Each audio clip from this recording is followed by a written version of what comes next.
Hello friends, welcome to happy academy અને હું Syed sir. આજે ધોરણ 10 નું ચેપ્ટર 1 અને એનો ત્રીજો ભાગ આપણે ચર્ચા કરવાના છે, જેમાં ભારતની પ્રજા અને એના વારસાનું જતન, કઈ રીતે પ્રજાઓ આગળ આવી, વિવિધ પ્રજાઓએ આગળ આવીને વસવાટ કેવી રીતે કર્યો એ વિશેની ચર્ચા કરીશું અને એની અંદર કઈ કઈ પ્રજાઓ હતી એ વિશે જાણકારી મેળવીશું.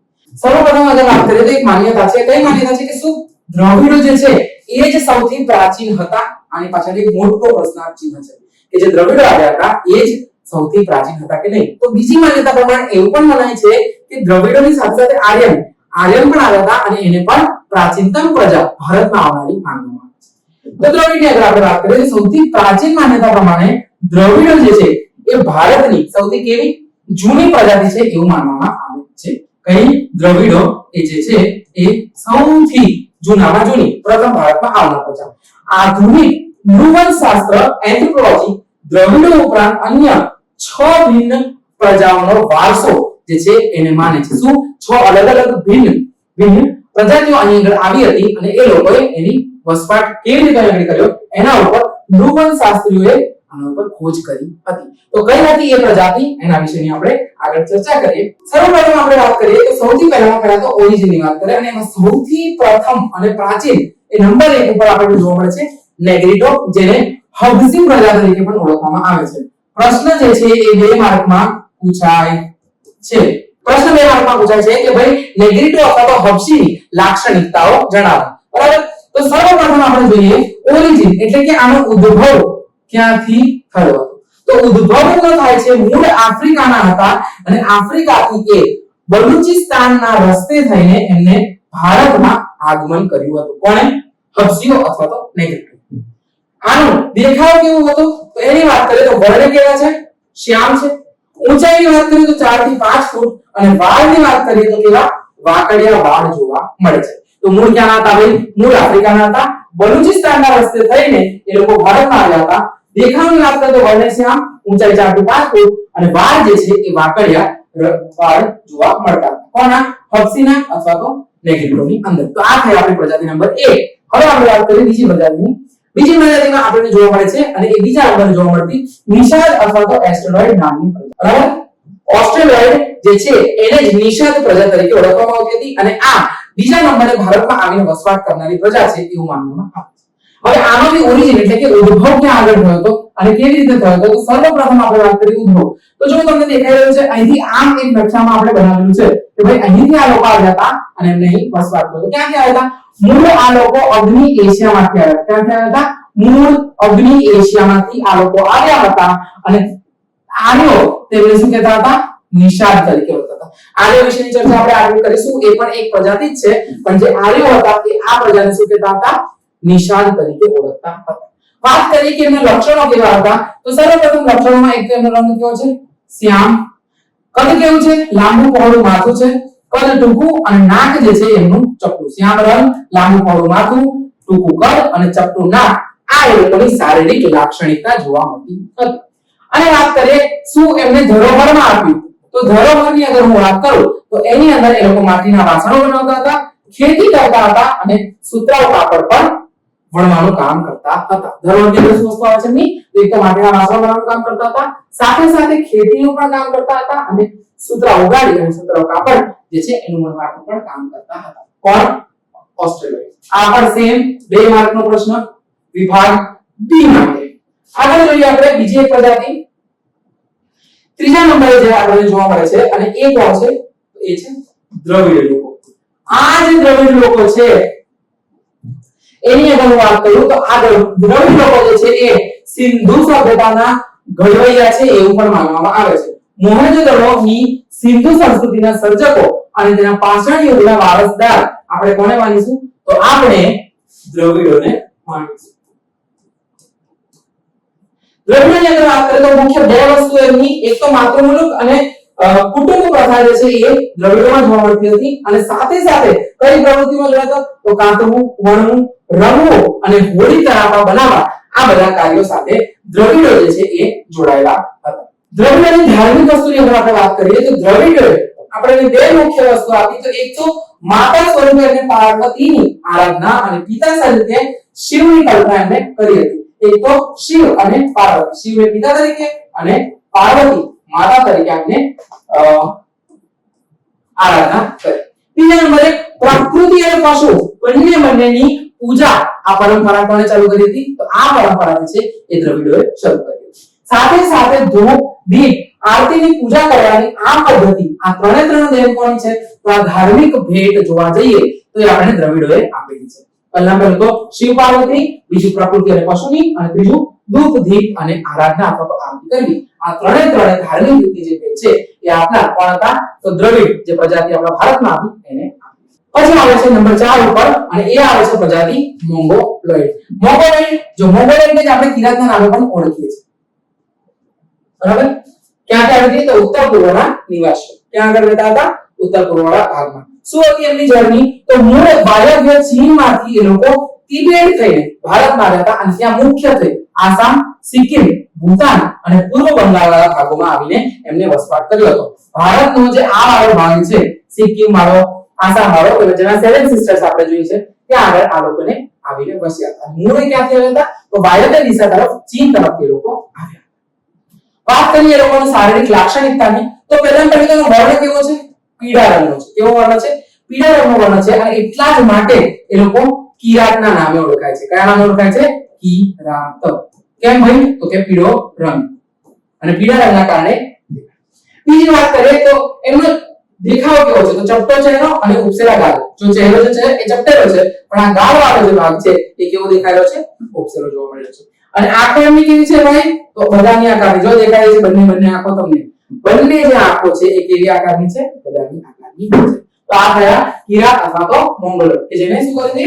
મૂળ વાયવ્ય ચીનમાંથી લોકો આવ્યા હતા, તિબેટ થઈને, અને પછી આસામ, સિક્કિમ, ભૂતાન જગ્યાએ વસવાટ કર્યો.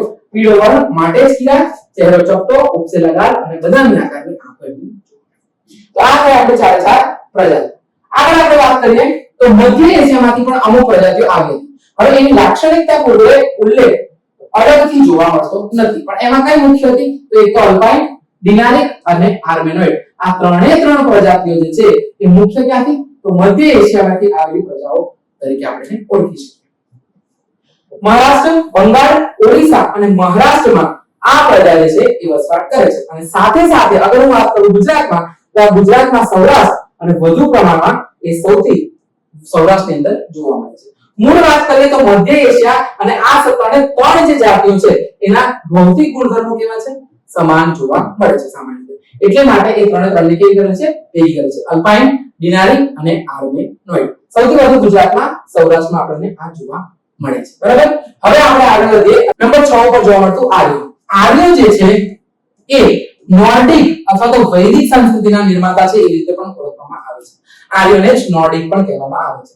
વસવાટ શું છે? તો સૌથી પહેલા તો આર્યવ્રત. હવે ચેપ્ટર જે આગળ શરૂઆત કરી આપણે, ત્યાં આગળ આપણે ભારત વર્ષ, આર્યવ્રત, જમ્બૂદ્વીપ અને ભારત વર્ષ જેવા શબ્દોનો ઉપયોગ કર્યો હતો, અને એ શબ્દોનો ઉપયોગ કોના દ્વારા થયો હતો? તો આર્યો દ્વારા, અથવા તો આર્યો જ્યાં વસવાટ કર્યો હતો માટે જ એને આર્યવ્રત તરીકે પણ ઓળખવામાં આવતો.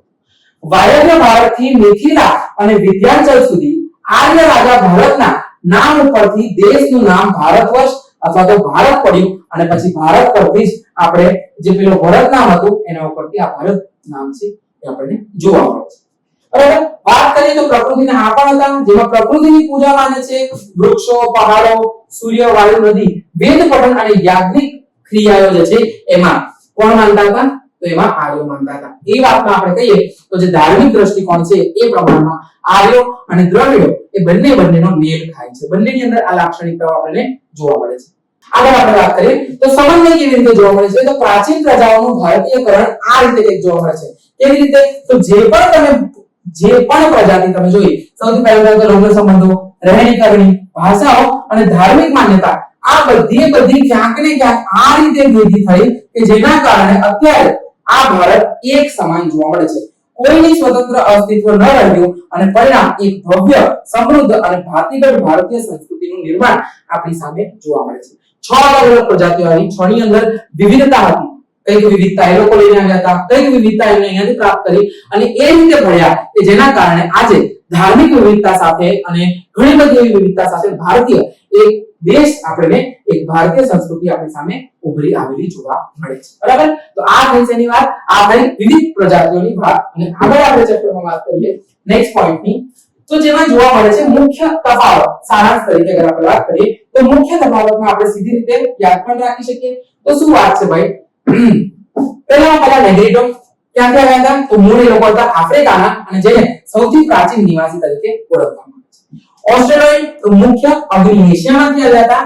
ખેતી વાસણો અને સુતરાઉ કાપડ સાથે એ લોકો જોડાયેલા હતા.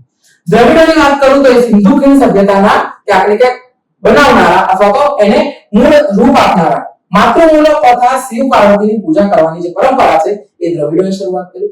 પછી આવે છે મોંગોલોઇડ, જે મુખ્ય ચીન અને તિબેટમાંથી મૂળ ત્યાંના હતા. અને પછી આવે છે ઉત્તર પૂર્વ સંસ્કૃતિ અને કિરાત તરીકે ઓળખાય.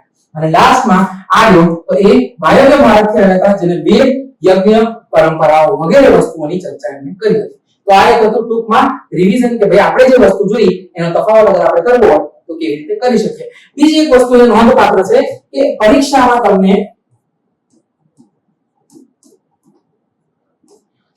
દ્રવિડ અને આર્યો વચ્ચેનો તફાવત જે છે એ પૂછાતો હોય છે. અને આ તફાવતની અગર આપણે વાત કરીએ તો પ્રથમ પરીક્ષામાં સંભાવના ખરી કે વિભાગ B માં તમને પૂછાઈ શકે. બરાબર? આ ભવ્ય વારસાનું જતન આપણી ફરજ કેમ છે? તો જો આપણે આ વારસાને જાણ્યું, બરાબર છે, આખા ચેપ્ટરમાં આપણે વિવિધ પ્રજાઓની વાત કરી, વારસા વિશેની વાત કરી, તો જો આપણે આ વારસાનું જતન નહીં કરીએ તો શું થશે?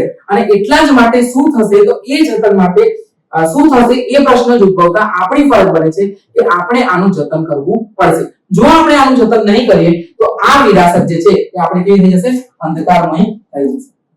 ભારતનો ગૌરવ આપવાના આ વારસાનો સાચવવાનો એ પ્રત્યેક નાગરિકની ફરજ ગણવામાં આવે છે. અને માટે ભારતીય બંધારણના અનુચ્છેદ નંબર 51 ક આર્ટિકલ 51 એ ની અંદર આપણી મૂળભૂત ફરજોની અંદર દર્શાવેલી છે કે ભારતના સાંસ્કૃતિક વારસાનો અથવા તો ભારતની જે ધરોહર છે, સાંસ્કૃતિક વારસો છે, એને સાચવવો એ એક આપણી મૂળભૂત ફરજ બને છે. આપણે વાત કરીએ કલમમાં શું વાત કરેલી છે? તો કલમની અંદર 51 ક જે છે એની અંદર મુખ્ય વાત કરેલી છે કે જેમાં ક, છ અને જ, ક, છ અને જ જે છે એની અંદર વાત કરી છે કે સાંસ્કૃતિક વારસાનું મૂલ્ય આપણી સંબંધિત સંસ્કૃતિના સમૃદ્ધ વારસાનું મૂલ્ય સમજી અને તેની જાળવણી કરવી એ જ આપણી ફરજ છે. માટે જ આપણે પ્રતિજ્ઞાની અંદર કહીએ છીએ ને કે ભારત મારો દેશ છે અને મને એના વારસા પ્રત્યે એક પ્રકારનો ગર્વ છે. બરાબર? સંપત્તિનું રક્ષણ કરવા માટે અહીં આગળ વાત કરી છે તો સર્વપ્રથમ પ્રકૃતિ અને સંપત્તિનું સંરક્ષણ માટે કલમ જે 51 ક છે એની અંદર જ અથવા તો 7 નંબર છે જ્યાં આગળ આપણે શેની રક્ષા કરવાની છે?